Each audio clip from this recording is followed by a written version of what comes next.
Another opportunity to sit together. So, wherever you are and however you are, welcome. Here we are.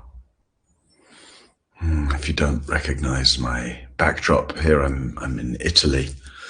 I've been here last 3 days for a wedding, actually, for the wedding that I was conducting.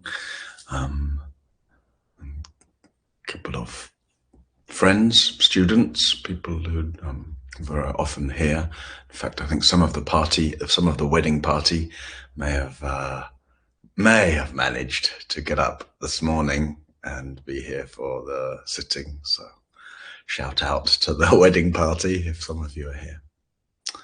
And just reflecting during the weekend on the importance of ritual.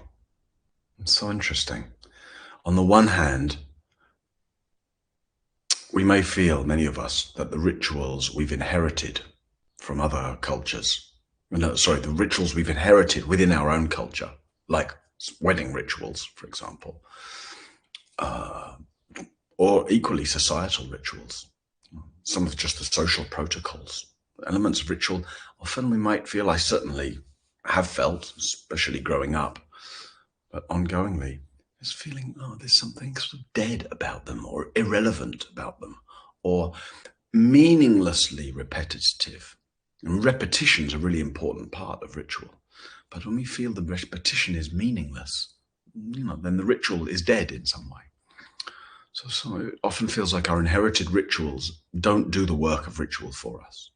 And imported rituals, now speaking in terms of Buddhist tradition, for example, there's all kinds of amazing, beautiful, deep, powerful ritual elements. But if you just import some ritual element from Thailand or Tibet or something, then we also doesn't work, because we often feel its foreignness or otherness. The power of repetition that it has in a certain cultural context doesn't have in our own. And what's the third choice? So you've got your inherited ritual, borrowed ritual, and then the third kind is just made up ritual. You can make up your own ritual. And yet making up your own ritual doesn't have that accumulated power of repetition. And yet, I would say we need ritual. Ritual is actually a way of digesting experience, of making sense of things. And I think the best way we have, all of us really, to give ourselves to ritual, to have the beauty and the depth of some ritual elements in our lives, is through some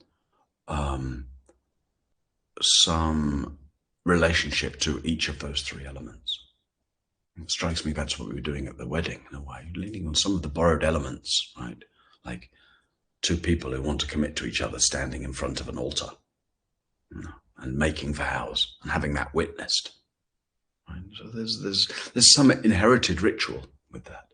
And then borrowing elements, in this case, some elements from the Buddhist tradition, like having what's called a thread ceremony, that tradition, and then making up some elements. And I'd like you just to consider for a moment before we sit together, right? Where is the ritual in your life? So, then maybe you have some kind of ritual elements related to the seasons or to the moon. Or it may be that you have some ritual elements in your family and the ways you gather together, or with friends. And it may be that they have elements of any of those things, that they're inherited ritual or imported ritual or made up ritual, or some mixture of the two. And it also may be the case that you cast around a little in your life and you don't find any ritual. And you might find yourself, why would I need ritual? Martin says something, what did I say? The power and the depth and the beauty and the richness of ritual. Well, where's that? What's that? But there are elements, right? I mean, us gathering together, Somebody actually at the wedding yesterday who sits regularly was just saying how evocative they find it that I just say, good morning. Right? So that's not intentional, but it is taken on a certain kind of ritualistic form through what? Through repetition. Repetition invested with meaning. Repetition plus connection. So and it's like, oh, the repetition of it allows us to situate ourselves. Yeah. Ringing a bell at the end of meditation, that's ritual. Right? These are very, very simple ritual elements. Maybe you have a shrine at home, somewhere where you sit, right, when you meditate. Maybe you light a candle there before you sit. Maybe you have some images on that shrine which are meaningful and evocative for you. That's ritual. And maybe if you don't, maybe if you're feeling a little bereft of ritual, then just the suggestion or encouragement that you might want to give a little form to these things. Chanting, ritual, something about, right, the repetition, not just the repetition of the words in the moment, but the fact that, the fact that one engages with them regularly, so that they become a kind of a vehicle. You're going somewhere in the chant. Right? And they also become a point of lineage, tradition, connection over time, like hundreds of generations of other people who've sat like this, chanted like this, breathed like this, practiced like this. So we'll see. We might give a little more thought to ritual as we go through the week. But for now, let's have some meditation time together. And given speaking about ritual and given the mention of chanting, I thought that it would begin just by chanting. We'll chant the homage together repeatedly. I've put the words in here in a way that's just phonetic for those who are not familiar. And it's basically the chant. Needn't get into the meaning too much, but it's basically homage to Buddha. And that important reminder that Buddha means awake. Buddha means one who's awake. Buddha means principle of awakening. Buddha wasn't called Buddha because he's the founder of Buddhism, but because he was Buddha, awake. So Buddhism means awakeism. You don't need to be a Buddhist, but please be an awakeist. Which is really, and then I think translating that allows those two things to come together. It also allows us to see the beauty and depth and richness of ritual elements. Meditation is a ritual. Just to sit down, cross one's legs, bring an intention and attention to where you are and to what's happening. That's a ritual. So we want to be able to distinguish the aliveness of ritual and the meaningfulness of ritual from those elements that are merely repetitious in a kind of dead or meaningless way. So here we are entering into the ritual container of this moment. And we do that by settling into our posture, letting our posture have a certain formality to it, a stability in the legs, the feet, the butt, the contact with the ground. And letting our posture have a dignity to it, upright, awake, intentional. And letting our posture have an openness to it. Open shoulders, open chest, open diaphragm, open throat, open breath. Letting our posture have an ease to it as we soften and settle and sense into being here. And letting ourselves use the sound and the repetition and the resonance of chanting for a few minutes to enter together into meditation. Namo tassa bhagavate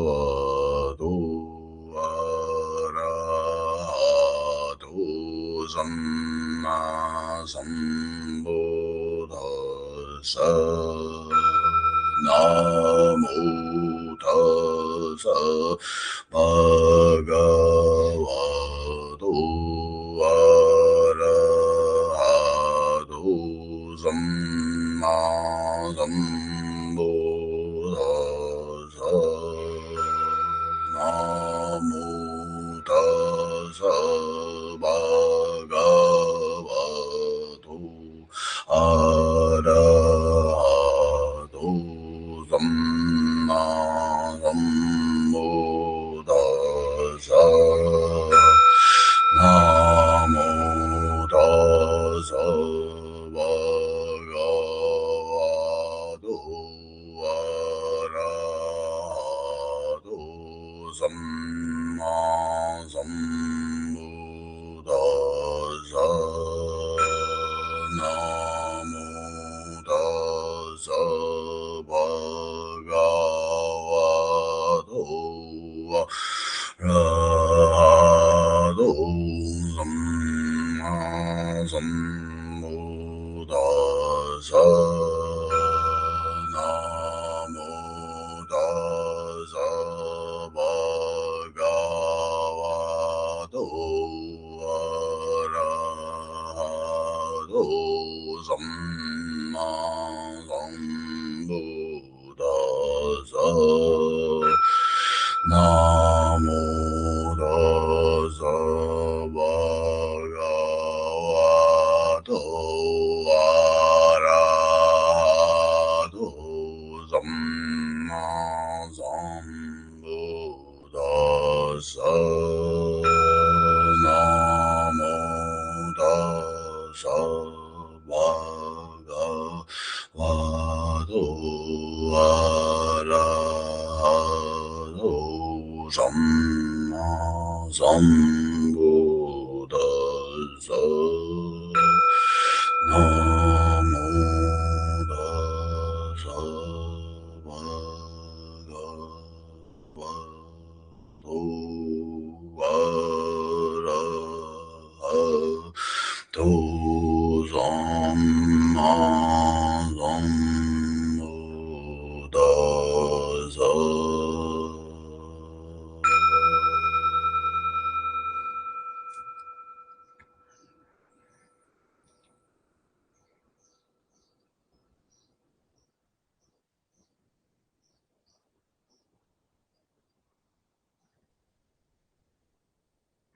So really showing up for the ritual of this moment. Showing up in the dignity of your posture and the aliveness of your cells and the simple, momentary, intimate feel of body sitting.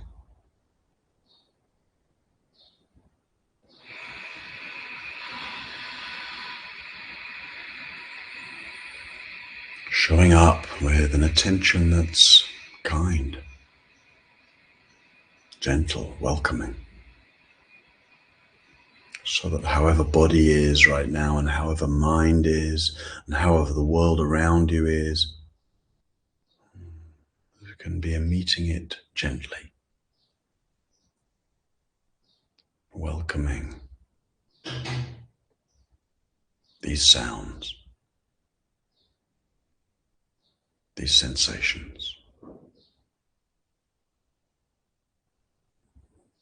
welcoming this breath.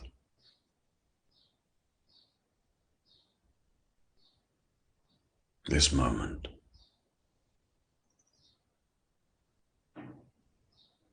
This life.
If mind is a little wobbly this morning, if attention is easily or often carried away, no stress, no blame, just this gentle willingness to keep dropping the thought, dropping the image, not pushing it away, just leaving it alone, letting it go by like the sound of traffic might go by.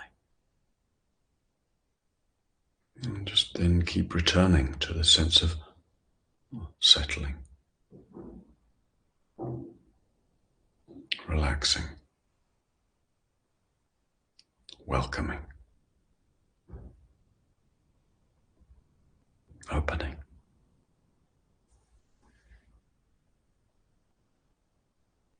Allowing.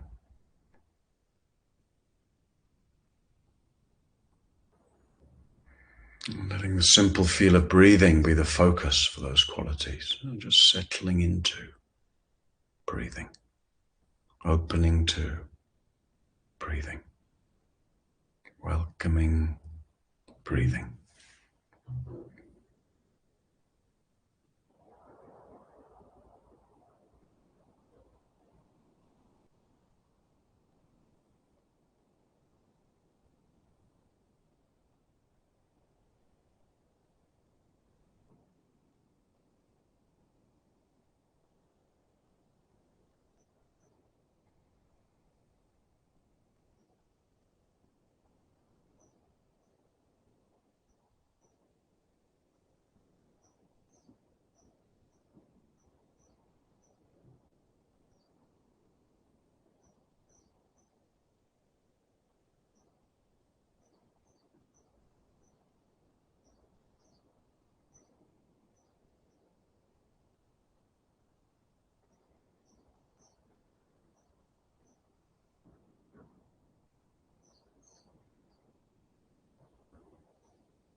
Just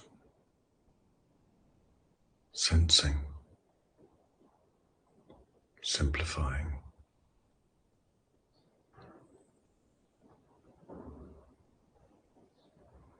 Just entering into this moment and this breath again and again and again if necessary.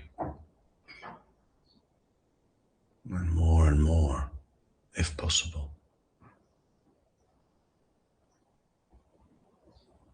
But without any concern about deepening or about getting anywhere. Without any concern about success or failure.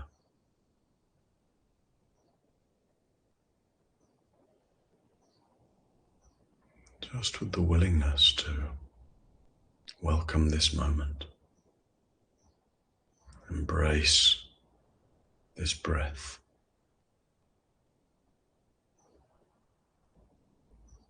Be intimate with this experience.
Meditation is often like an ongoing conversation between it's the invitation to be here, to be awake, Buddha, to be open to the momentary flow of experience.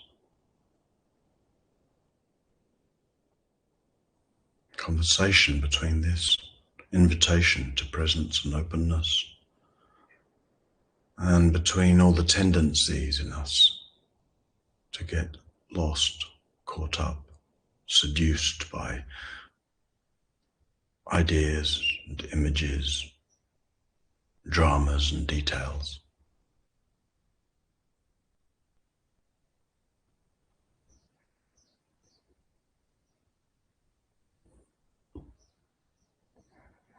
Don't expect, just like in a conversation, don't expect one side to win. But your practice then is one of seeing how can you steer that conversation and seeing what's actually going on in the conversation, seeing who's worth really listening to in the conversation. And using our intentionality, right, to steer the conversation so that we listen for presence. We orientate to presence. We start to feel the deeper currents of presence, greater sensitivity, greater relaxation, greater clarity of mind.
what's going on in the conversation.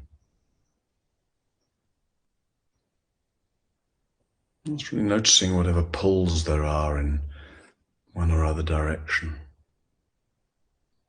And pull towards some thought stream or some reactivity. And then really sensing for this other side of the conversation. And the invitation of presence, the invitation to open. To allow the fleeting moments of experience just to stream through awareness.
On the one hand, the pulls of our habits, pulls into distraction or drama, or worry or planning or whatever. And then on the other hand, the pull of presence, the pull of what can feel like actually underneath all the other pulls, our deepest longing to stop, to settle, to dissolve the friction we create with life.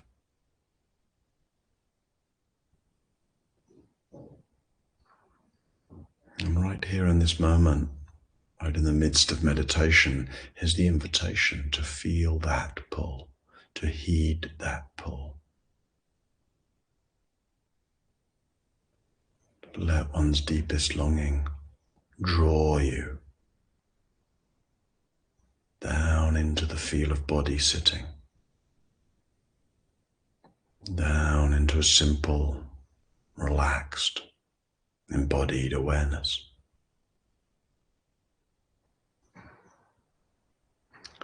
Down here, down here.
Last few minutes of the sitting.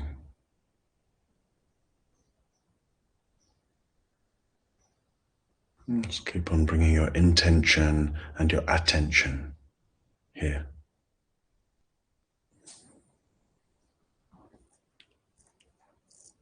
Here without forcing. Here in a way that allows for a settling and softening, an opening and allowing.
May we all be Buddha,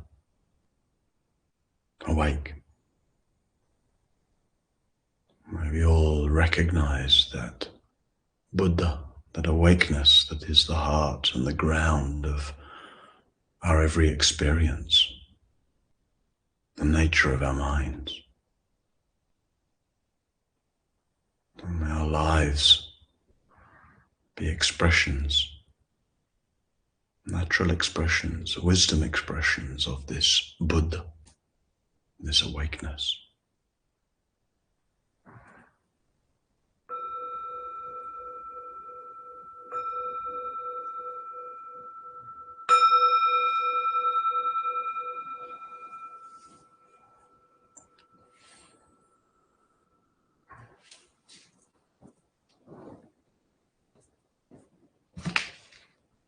Okay.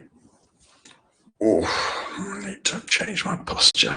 Hard tiled floor. Oh.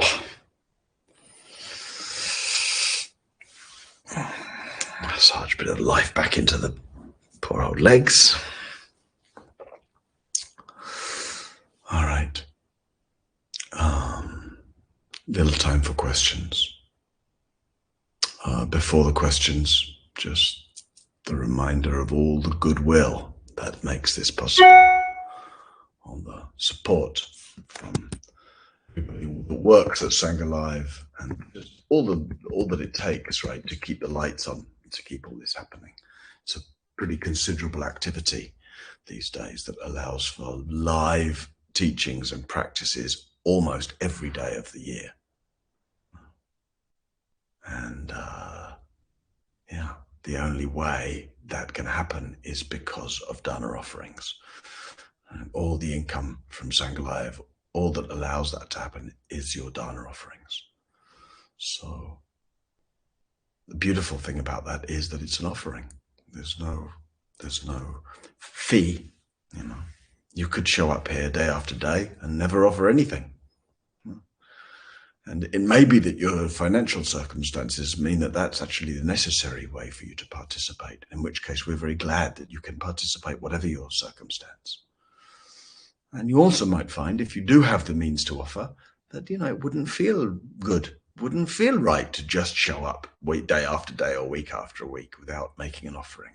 And there's that sense, a kind of reciprocity that we naturally sense. Oh, I appreciate what I've received, and therefore I want to support. And so there's a quality of mutual support, mutual offering, mutual care, mutual generosity. So I noticed George just posted the link in the chat box there. Thank you, George. And thank you for whatever way and whatever amount you're able to and feel moved to offer to support me personally as the teacher this week, and Sangha Live as the platform, and that also then supports everybody else that ever comes here for teachings and practices. It's a kind of vast network of Sangha. Yeah. So yes, thank you. Lisa says, how can I deal with being angry at my body? I know I should send it compassion, but last week my surgeon told me that my ear surgery had failed. My hearing had returned, but I've caught a virus that has reperforated it. I can't hear well, and I'm facing deafness again. I've been through hell for that body, and I feel like it's let me down. Well, of course, initially, Lisa, I feel for you in that situation. Difficult situation, painful situation. And it sounds like it's not just the situation, but it's also the referencing to all that's happened in the past, right?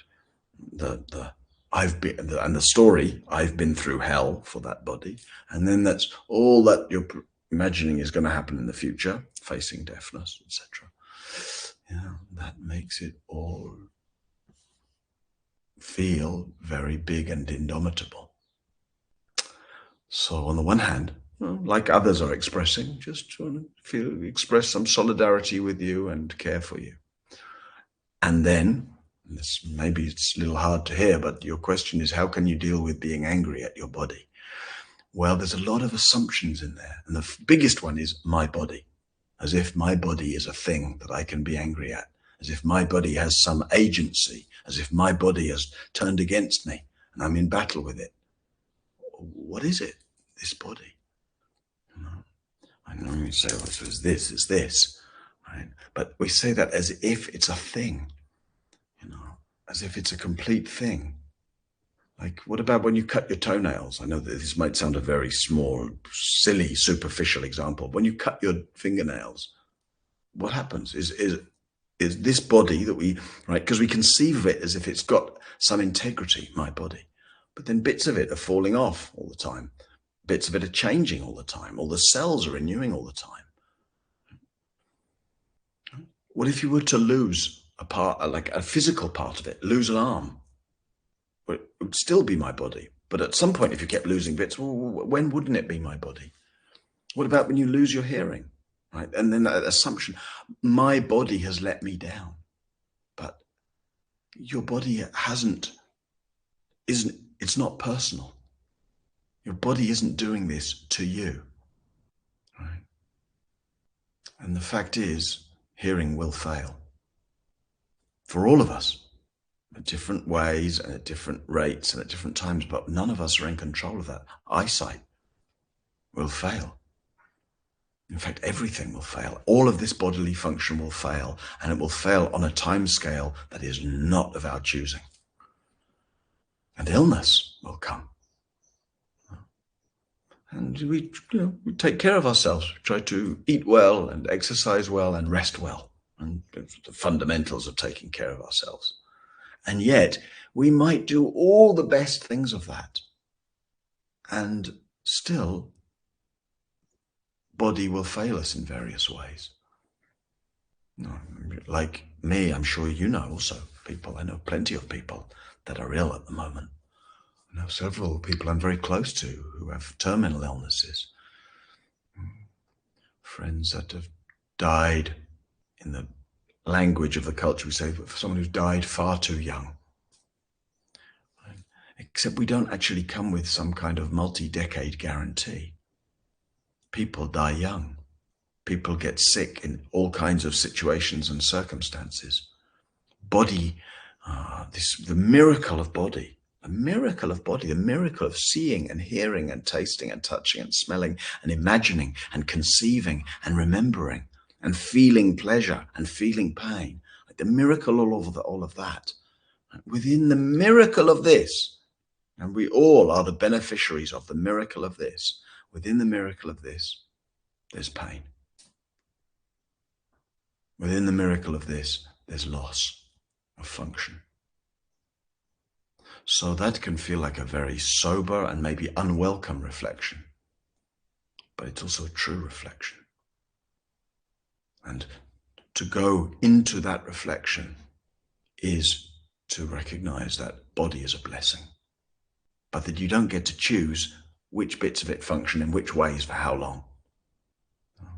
But to the more of the extent that body is a miracle, body is a blessing, body is a gift, body is not going to last for many more decades. Oh, that's the way to not be angry with body. And then when some aspect of it is not as we would like, right? And that's very often the case for many or most of us. At any given time, some aspect of body is not how we would like. And that may be temporary, or it may be some aspect that's failing ongoingly, but that we could stay in touch with the larger sense of body as miracle, body as gift, body as blessing. Yeah. So, like I said, I feel for you, and as I say, lots of love and care and support and compassion in the chat box, and encouragement, right, to not be just focused on what's wrong and why it's wrong and how you'd like it to be different or better, because there's a lot of friction and struggle in that. Yeah.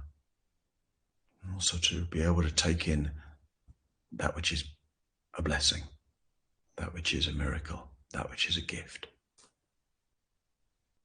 All right.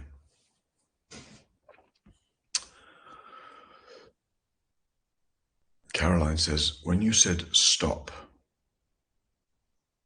when did I say stop? My reaction was death and the subsequent going down. Is that in the meditation? I said something about coming down here. And how do you know when to stop stopping? I'm afraid I don't understand the question, Caroline. When to stop stopping. But if your reaction is, if you hear the word stop and your reaction is death, again, my encouragement would be enter in, enter in, enter in. Give attention. I found the word stop very powerful. Sometimes just that sense, in the end of the out-breath, and that pause at the end of the out-breath to let everything stop. And there's the invitation to a moment of great silence, great peace, great stillness. But for a lot of us, stopping is fearful. Right? A lot of the ego activity that we maintain is a defense against stopping. So if stop evokes the sense of death and burial, that's okay. I would say it's very good to go through death and burial within your meditation.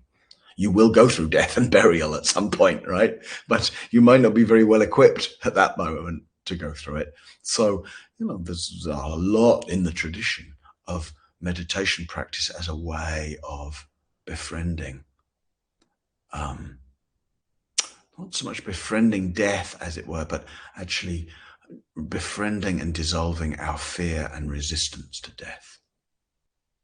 In fact, I was just thinking yesterday about writing a short book on death, particularly because I consider death many, many times every day.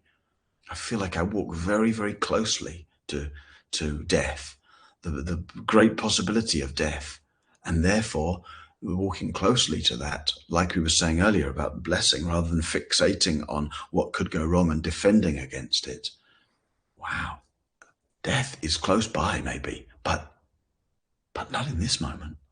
Close by, but the reflecting on death and stopping, and getting comfortable with the fact that death is coming for us. Stopping will happen. Right? Getting clear about that and comfortable with that, which may involve going through fear, resistance, resentment, anger, denial, distraction. But all that stuff's good to go through as part of your meditation practice. And going through those layers is a way of really coming to peace with ourselves and being able to stop a little more, settle a little more, to be able to taste a quality of peace, to not need to fill up all the space. Yeah. Yeah. All right, friends. Well, thank you for your practice. Thank you for your presence. Thank you for your questions. Thank you for your dana. Feel free to come back tomorrow. I'll have changed scenes. I'm leaving here today, but I'll be in Paris for most of the rest of this week. So please feel free to join me for a Parisian morning of meditation tomorrow. All right. Or maybe George will put up the closing slide, which has the dana link in it. And I'll just say thank you. I wish you well for the day. See you tomorrow.